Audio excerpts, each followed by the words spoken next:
누가복음에 보면 예수님께서 하나님의 백성들을 향하여 너희는 근심하지 말라고 말씀하십니다. 믿음의 사람은 근심하지 않습니다. 특히 누가복음 12장에서 예수님께서는 우리에게 너의 목숨을 위하여 무엇을 마실까 무엇을 먹을까 너의 몸을 위하여 무엇을 입을까 근심하지 말라 염려하지 말라고 말씀하시죠. 저 공중에 나는 새들은 심지도 않고 거두지도 않고 또 골방도 없고 창고도 없으시되 너의 아버지 하나님께서 기르시나니 너희는 저 참새보다 낫지 않나? 더 낫지 아니하냐? 오늘 있다가 내일 아궁이에 던져오는 들풀도 하나님이 이렇게 입히시거든 하물며 너희일까 보냐? 믿음이 적은 자들아 염려하지 말라. 결론적으로 하나님 아버지께서 이런 것이 우리에게 있어야 할 줄 다 아시느니라 라고 결론을 지어주십니다.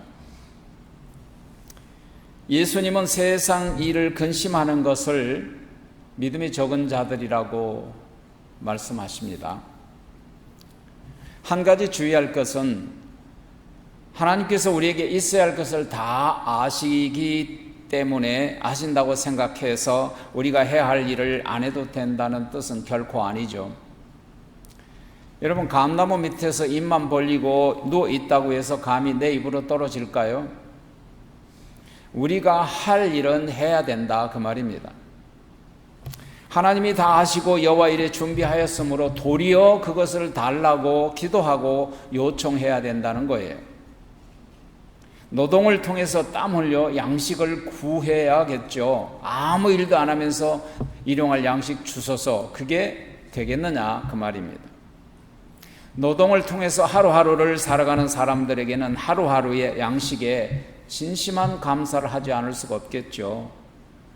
노동으로 우리가 양식을 벌 수 있는 은혜는 하나님의 손길로부터 온다는 것을 전제로 하기 때문에 하루하루의 한 시간 한 시간에 주실 양식에 대하여 감사하지 않을 수가 없겠죠.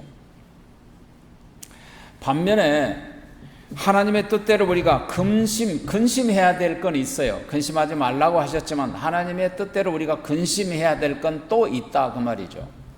특히 고린도후서 7장 10절에 보면 하나님의 뜻대로 근심해야 할 근심은 뭐냐? 그것은 따로 있는데 먼저 후회할 것이 없는 그 구원에 이르도록 회개하는 것이다. 죄에 대한 회개가 첫 번째 하나님의 뜻대로 해야 될 근심이고, 그 다음에 세상 근심은 사망을 가져오느니라 그랬어요. 하나님의 뜻대로 해야 할 근심이 있는데 그것은 죄에 대한 근심, 우리가 후회할 것이 없는 구원에 이르려면 죄에 대한 회개를 해야 된다. 그것이 하나님이 원하시는 근심이라는 거죠. 그러면서 결론적으로 너희는 그의 나라와 의를 구하라. 그리하면 이 모든 것은 더해 주시겠다고 분명히 우리에게 약속하십니다. 세상 근심은 사망을 가져오기 때문에 하지 말라는 겁니다. 우리가 해야 할 근심은 죄에 대한 회개입니다. 이것이 바로 하나님의 나라를 구하고 찾는 겁니다. 그래야 하나님의 나라가 이루어지지 않겠습니까?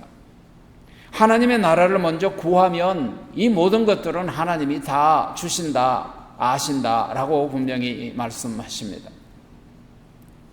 지난주에 우리는 하나님 나라에 대해서 하나님 나라가 뭐라고 말씀드렸나요? 하나님의 나라는 하나님이 통치하신 나라다 그랬죠. 그러면 그 하나님의 나라가 어디 있다라고 말씀드렸습니까?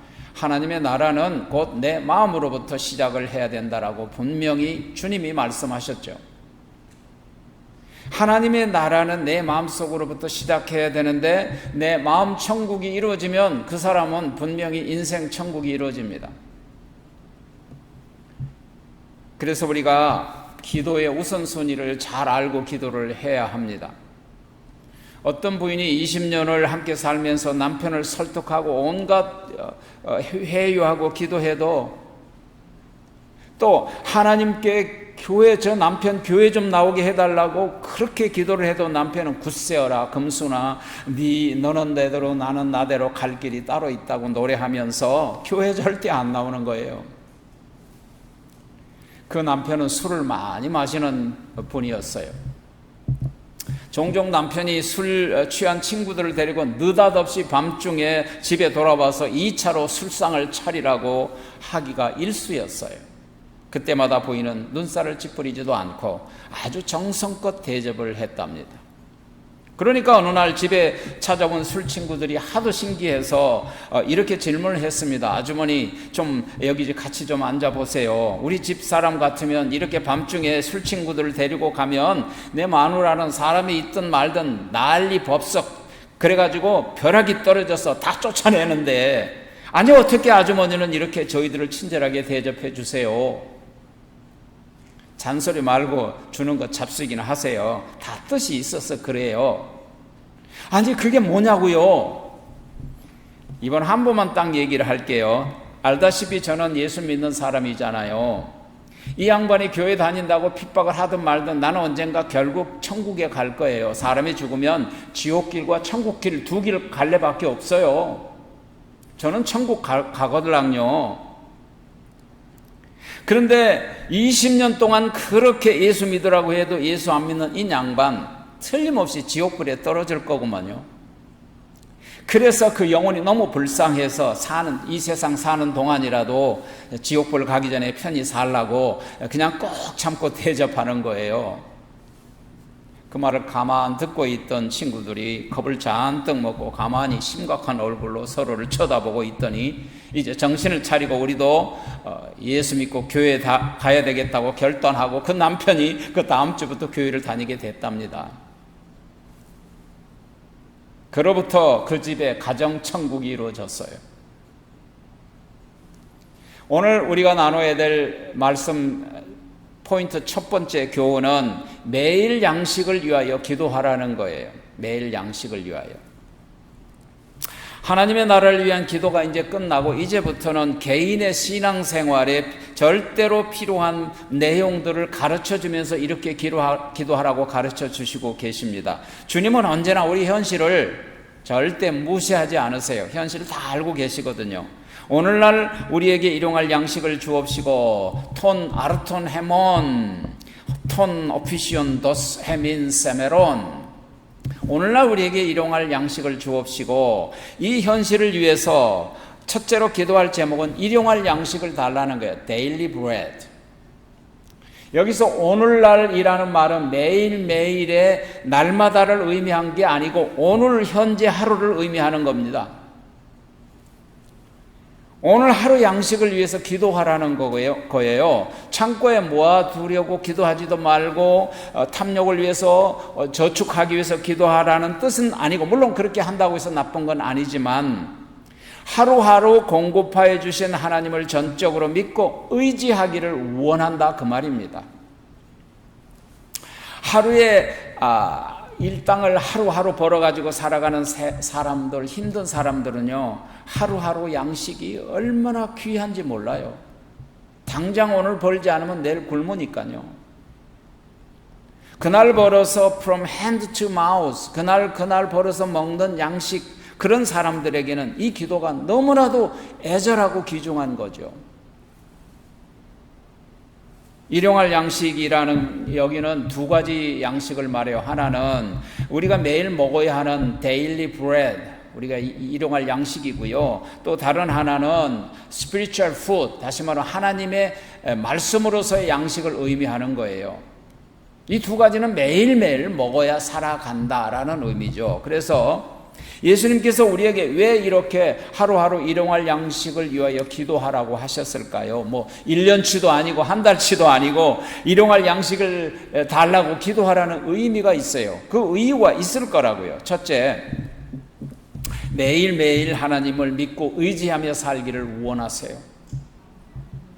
하나님께서는 우리가 먹을 것이 있어야 먹을 것이 있어야만 살고 살기 위해서 먹어야 된다는 건 주님이 너무나도 잘 아시죠. 우리의 필요를 다 알고 계신다고요.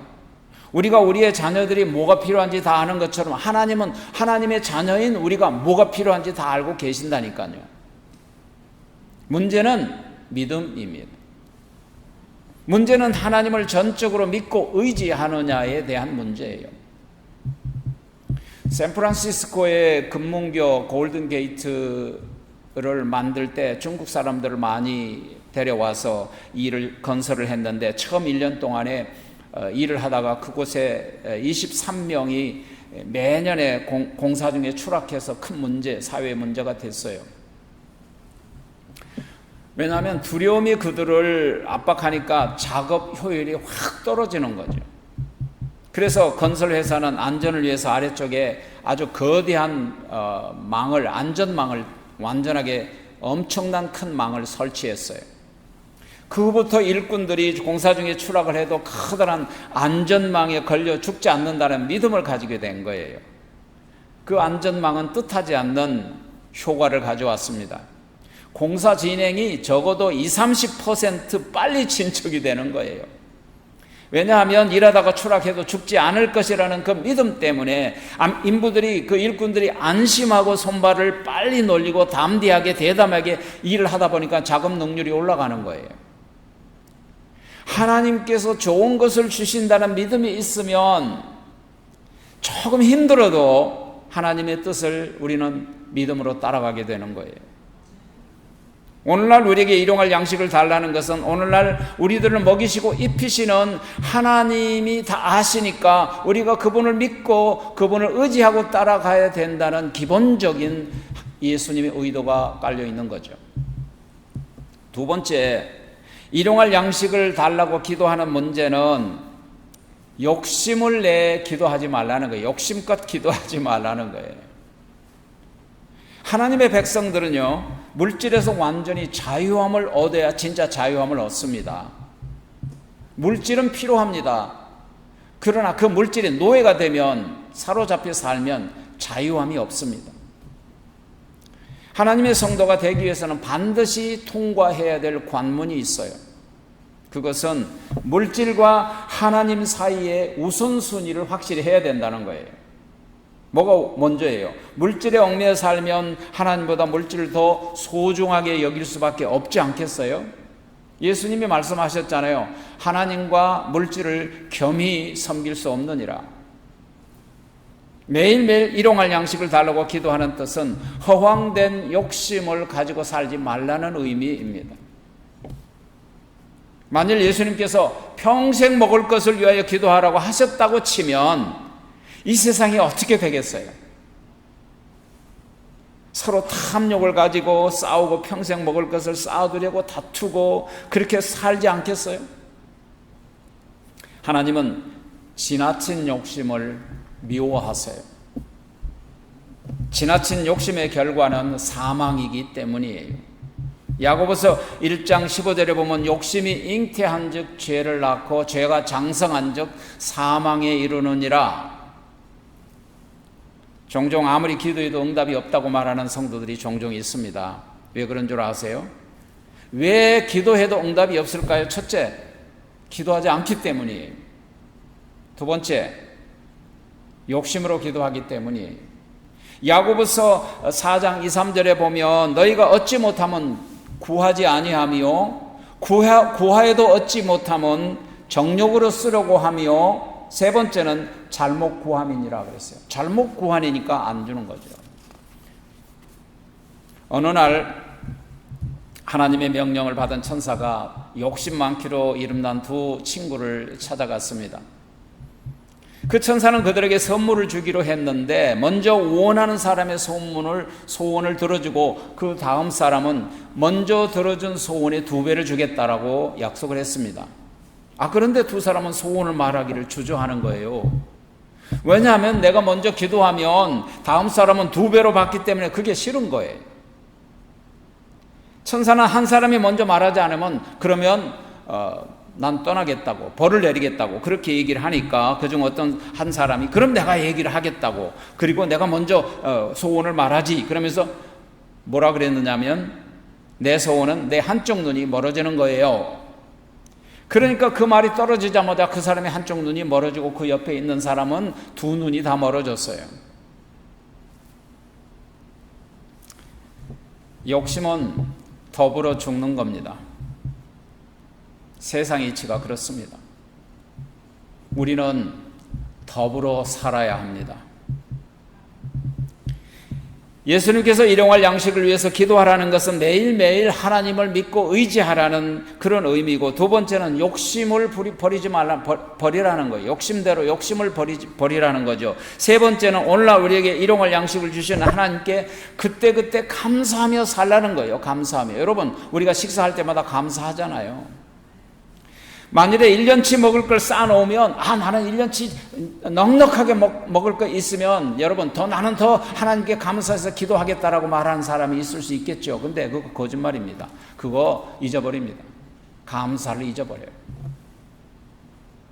사람이 하루 3끼 먹고 산다는 게 참 행복이더라고요.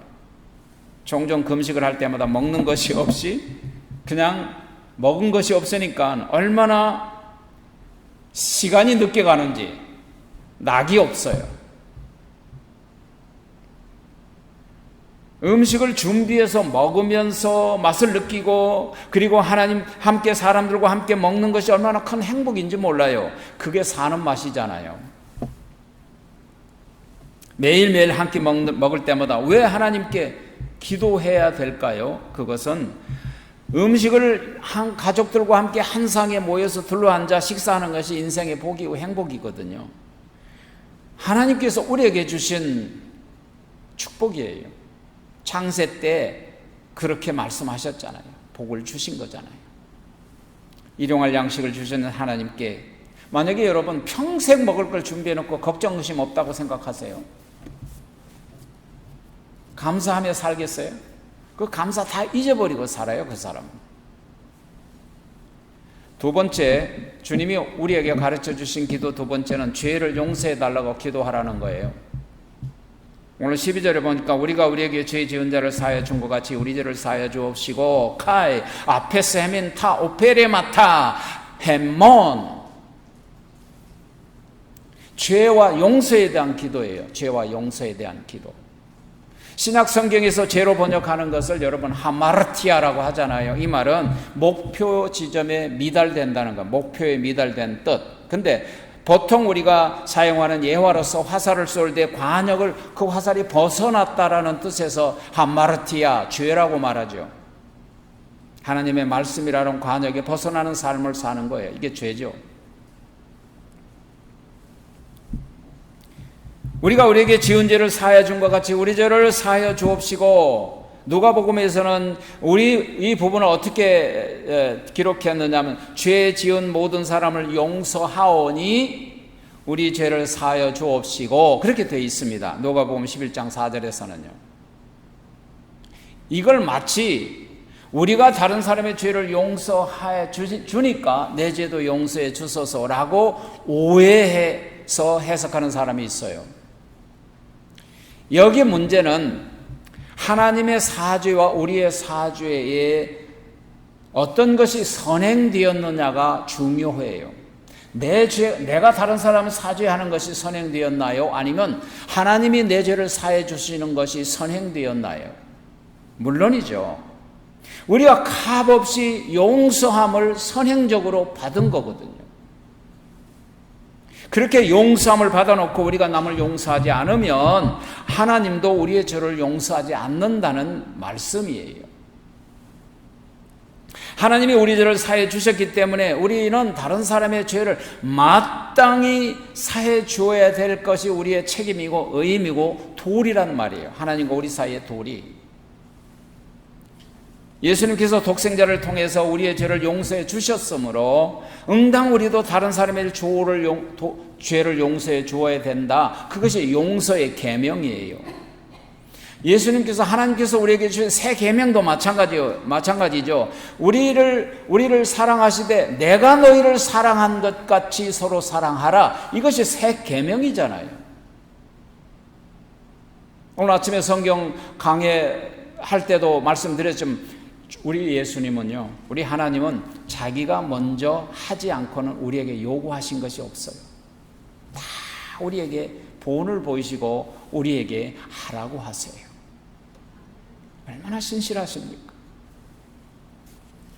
그렇다면 하나님으로부터 죄 용서를 받은 사람은 어떻게 살아야 할까요? 오늘 우리가 살아야 될 삶의 지침이 14절과 15절이잖아요. 너희가 사람의 잘못을 용서하면 너희 하늘 아버지께서도 너희 잘못을 용서하려니와 너희가 사람의 잘못을 용서하지 아니하면 너희 아버지께서도 너희 잘못을 용서하지 아니하시리라. 이 말씀에 대하여 예수님께서 중요한 예화를 들려주셨잖아요. 여러분 잘 아시는 18장, 마태복음 18장에 가면 1만 달란트 빚진 자에 대한 예화가 있잖아요. 어떤 주인에게 1만 달란트 빚진 종이 빚을 도저히 갚을 수 없어서 자식들과 아내까지 다 뺏기는 위기에 처해 있어요. 한 달란트는 그 당시에 6천 데나리온입니다. 한 데나리온이 하루 품삯인데 6천 데나리온은 20년치 연봉입니다. 1달란트가. 그러니까 거기에다가 1만 달란트를 곱하면 20만 년 연봉에 해당하는 빚입니다. 이 말은 도저히 갚을 수 없는 빚을 졌다, 그런 뜻입니다. 우리가 하나님 앞에 진 빚이 바로 그런 빚입니다. 종은 주인에게 찾아가서 엎드려 반드시 갚을 터이니 말미를 달라고 더 달라고 통사정을 하고 빌었어요. 그런데 내 자식과 내 아내만큼은 절대 안 된다고 부탁을 합니다. 주인이 그 모습을 보고 너무나도 짠해서, 너무나도 불쌍해서 1만 달란트 빚을 완전히 깨끗이 완전 탕감해 줬어요. 그런데 1만 달란트 빚을 탕감받고 집으로 돌아가던 중에 길가에서 100데나리온 빚진 동료를 만났는데, 한 데나리온이 하루 품삯이니까 100데나리온은 한 3개월치 봉급이죠. 그 친구의 멱살을 잡고 내 돈 내놓으라고 욱박지르고, 친구는 말미를 주면 갚겠으니 좀 알미를 달라고 통사정을 해도 그 친구를 감옥에 집어넣어 버렸습니다. 이 사람의 모습을 곁에서 지켜보던 일꾼이 주인에게 가서 고했습니다. 그러자 주인은 진노하면서 그 사람을 잡아오라고 하죠. 그리고 그 주인은 1만 달란트 탕감받은 종에게 이렇게 말합니다. 이 악한 종아, 네가 빌기에 네가 내 빚을 완전 탕감하여 주었거늘 내가 너를 불쌍히 여김같이 너의 친구에게도 그렇게 불쌍히 여길 수 없더냐. 주인이 진노하여 그를 감옥에 가둬버립니다. 예화를 다 들려주시고 예수님이 결론적으로 뭐라고 말씀하셨습니까? 마태복음 18장 35절입니다. 너희가 각각 중심으로 형제를 용서하지 아니하면 내 천부께서도 너희에게 이와 같이 하시리라. 자신이 하나님께 대하여 지은 죄가 엄청나게 많다는 것, 도저히 갚을 수 없는 빚을 주님이 대신 갚아줬다는 것을 깨달은 사람은요, 남들이 자신에게 끼친 해가 상대적으로 작게 보입니다. 그런 것쯤은. 그런데 죽어 마땅한 죄를 용서받은 은혜가 넘치면 넘칠수록 다른 사람에 대하여 저지른 죄를 용서하게 됩니다. 반면에 용서받고도 용서받은 은혜를 모르는 사람은 다른 사람들이 자신에게 끼친 작은 피해를 크게 봉대하면서 공격하고 모략합니다. 내 자신이 죄인이라는 사실을 인정하면 다른 사람의 지은 죄를 이해해 줍니다. 그럴 수도 있겠구나. 내 눈 속에 들보가 있는 것을 아는 사람은 상대방의 눈 속에 작은 티 있는 것에 대해서 못 본 채 해줍니다. 마지막 세 번째, 주님께서 우리에게 기도하라고 하신 것은 시험에 들지 않게 기도하라고 하십니다. 우리를 시험에 들게 하지 마옵시고 카임에 에이스네케스 햄마스 헤민 파라페이라스몬. 자, 여기서 페이라스몬, 템테이션, 이 시험은 하나님이 주신 시험이 아니고 마귀가 주는 시험입니다. 하나님은 축복하여 주실 뿐이지 환난 근심 걱정의 시험을 하나님은 우리에게 주시지 않아요. 그래서 야고보서 1장 13절에서는 하나님은 악에게 시험 받지도 아니하시고 시험 주시지도 아니하신다 그랬습니다. 그건 마귀의 시험 같은 거죠. 그런데 하나님은 복을 준비해 놓으시고 그 믿음을 테스트는 하십니다. 믿음의 테스트에 합격하면 준비하신 여호와 일의 복을 주세요. 창세기 22장에 보면 하나님께서 아브라함의 믿음을 시험하셨다 그랬습니다. 22장 1절에 보면 하나님이 아브라함을 불러 테스트하시려고 부르셨다 그랬습니다. 테스트하시려고. 믿음의 테스트. 그 테스트의 그 시험의 문제가 뭐였어요? 문제는 네 독자 이삭을 저 모리아 산에 가서 번제로 드리라는 시험 문제였습니다. 아브라함의 말 없이 하나님의 명령에 순종하려고 독사 이삭을 모리아 산에 제단을 만들고 칼을 높이 들고 이삭을 향하여 잡으려고 할 순간에 아브라함아 그 아이에게 손을 대지 말라. 네가 내 독자라도 아끼지 아니하였은즉 네가 이제야 네가 나를 경외하는 줄 알았노라. 다시 말하면 아브라함이 하나님의 테스트에 완전 합격한 겁니다. 그러므로 하나님의 후손 중에 하나님이 그 여호와 일의 복을 준비하였다가 주셨고 그 아브라함의 후손 중에 메시아이신 예수 그리스도를 그 혈통 가운데 나타나게 해주신 거예요. 그런데 예수님이 여기서 시험 들지 않게 기도하라는 것은 마귀의 시험에 페이라스몬, 템테이션에 대한 얘기입니다. 마귀의 시험에 빠지지 않게 기도하라. 우리는요, 날마다 순간마다 마귀의 시험에 노출될 수밖에 없어요. 왜냐하면 우리는 연약하거든요. 사악한 마귀의 시험에 쉽게 그 유혹에 넘어질 수밖에 없는 인간의 한계를 깊이 깨달아야 기도할 수 있게 되는 거예요. 그런 시험에 직면했을 때 능히 극복해 달라는 기도를 당연히 해야 되겠죠. 마태복음 26장에 보면 예수님께서 십자가를 앞둔 전날 밤에 제자들과 함께 겟세마네 동산에서 피 맺힌 기도를 하시죠.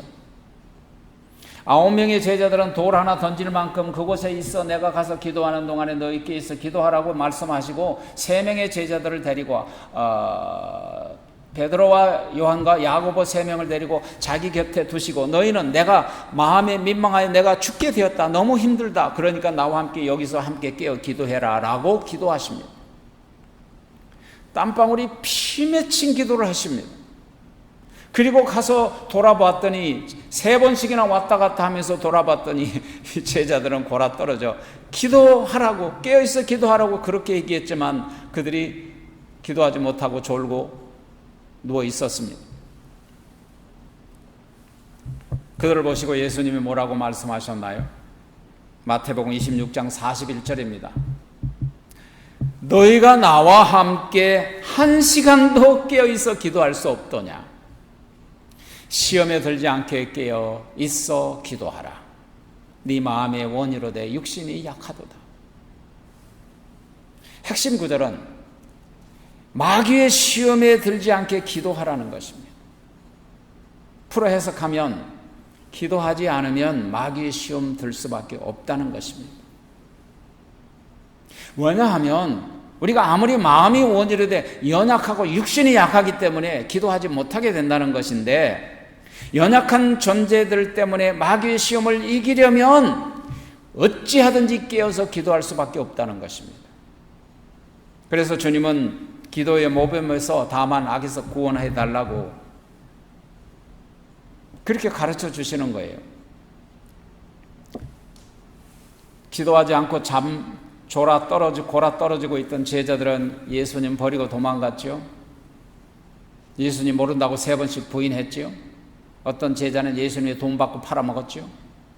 이렇게 엄청난 시험이 어디 있습니까? 우리가 만일에 마귀의 시험에 극단적으로 예수님 버리고 도망간 사람이 있을 수 있고 예수님 모른다고 어떤 극단 상황에서 부인할 수 있고 예수님을 팔아먹는 유다와 같은 사람이 될 수도 있다는 것입니다. 왜? 마음은 아무리 원이로되 우리가 연약하기 때문에 그런 것입니다. 그러니까 악에 물들지 않게 기도하라는 것입니다. 사탄의 공격에 보호받고 지켜달라는 날마다의 간구가 우리에게 있어야 됩니다. 오늘 하루 시작할 때 주여 오늘도 마귀의 시험을 이기게 하소서. 우리는 사탄 앞에서 대항할 수 없는 무력한 존재들로서 이길 수 있는 길은 오직 승리하신 승리자 예수님 뿐이십니다. 그분 붙잡고 기도하는 거예요. 기도할 때 그분의 승리가 우리의 승리가 되는 것입니다. 내가 너희를 용서한 것 같이 다른 사람을 용서하라고 하신 용서의 계명, 내가 너희를 사랑한 것 같이 다른 사람을 사랑하라고 하신 사랑의 계명, 이 계명을 잃어버리고 내가 그 말씀대로 잃어버리고 기도하지 않으면 나에게 조금 잘못한 사람을 더욱더 공격하고 침소봉비하여 마귀의 시험에 빠져들어갈 수 있다 그 말입니다. 기도하겠습니다.